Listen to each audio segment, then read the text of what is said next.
Oh my God.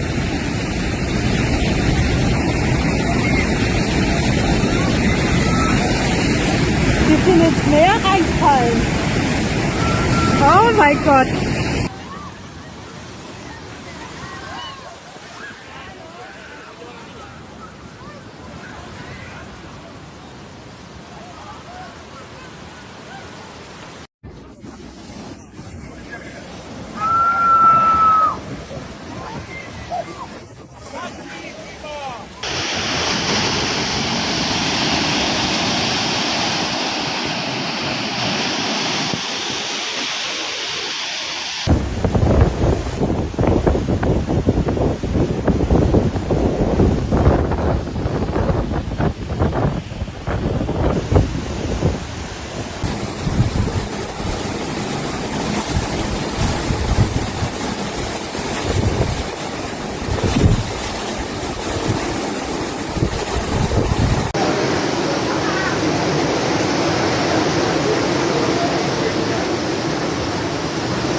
Storm Claudia caused 120 incidents reported to emergency services in the Canary Islands on Thursday morning, affecting towns in Tenerife and Gran Canaria and bringing rainfall of around 80 liters per square meter to parts of Gran Canaria.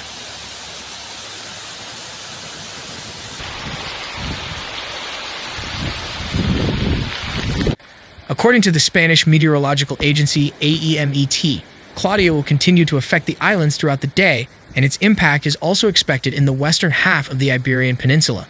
The storm will bring cloudy skies, strong winds, and rain, which will be particularly heavy in Galicia, the western part of the central system, and the Cantabrian Mountains, western Andalusia, and Extremadura.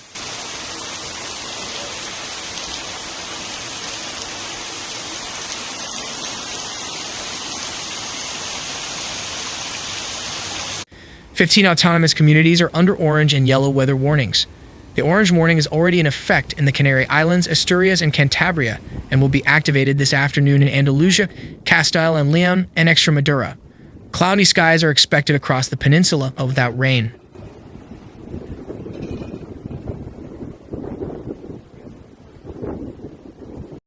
In the Canary Islands, according to 112, strong winds and rain were recorded between 10 o'clock p.m. and 10 o'clock p.m. On Wednesday and at 6 o'clock a.m. today, it caused incidents in San Cristobal de la Laguna, Ica de los Vinos, and Arona on Tenerife, and in Mogan, San Bartolomé de Tirajana, and Egwimes on Gran Canaria.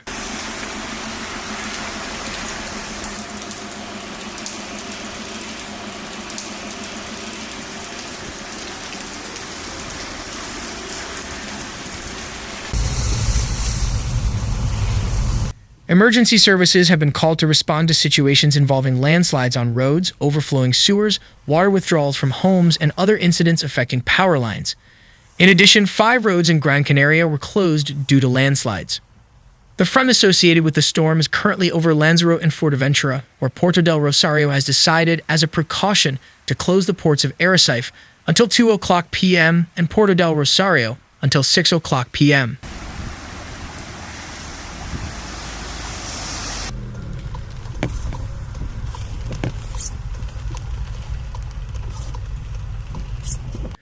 On the islands, only one injury has been reported so far as a result of one recorded incident. A woman crushed by a sheet of metal dislodged by the wind on Leone Castillo Street in Arrecife, according to the Lanzarote Island Emergency Consortium. At around 6 a.m., the storm unleashed more than 200 lightning strikes off the west coast of the island in the open sea.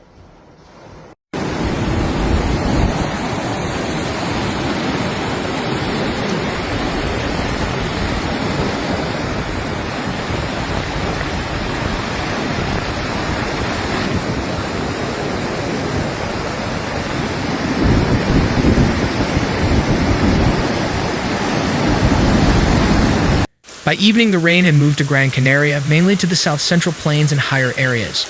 On Wednesday, Hurricane Claudia dumped more than 100 liters of rain per square meter on several locations in La Palma, including Roque de los Muchachos and El Paso, according to records published by the State Meteorological Service.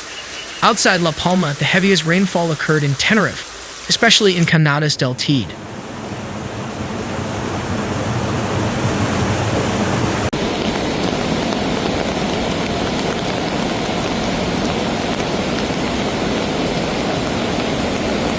The storm was also accompanied by strong winds, which on Wednesday exceeded speeds of 100 kilometers per hour in La Gomera and Tenerife.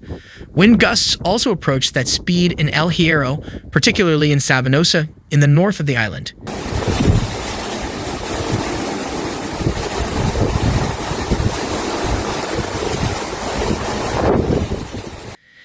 AMIT advises caution and be aware of rising cliffs and some flooding, as well as falling branches and objects from high places. The most serious incident happened at the dock in Puerto de la Cruz when a large wave swept 10 people into the water. A woman died despite resuscitation attempts, while 9 others were taken to hospital. 3 in a serious condition, 4 with moderate injuries, and 2 with minor injuries.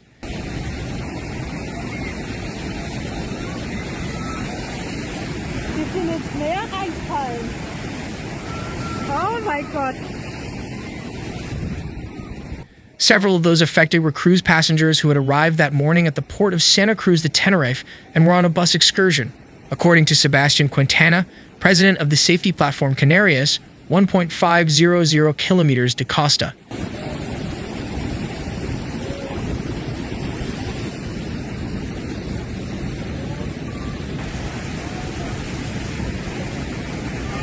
Earlier, at Roque de las Bodegas Beach in Taganana, Santa Cruz de Tenerife, 6 French tourists were dragged by a wave after reportedly ignoring safety barriers along the shoreline. 1 woman was airlifted to Nuestra Señora de la Candelaria University Hospital with moderate injuries. 4 of her companions were hospitalized with minor injuries, and another was treated at the scene. Local police said none of the group were bathing, they were walking fully clothed along the seafront.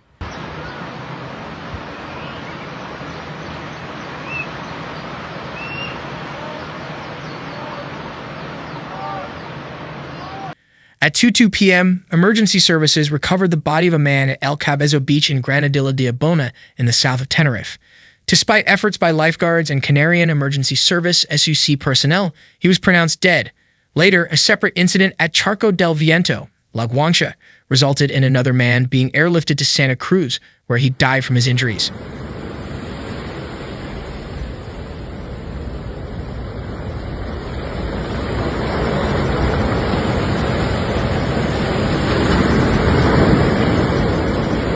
Quintana noted that in the 10 years his organization has compiled monthly drowning data, Saturday was the most tragic day, with 3 fatalities and 15 injuries in roughly 5 hours on the same island.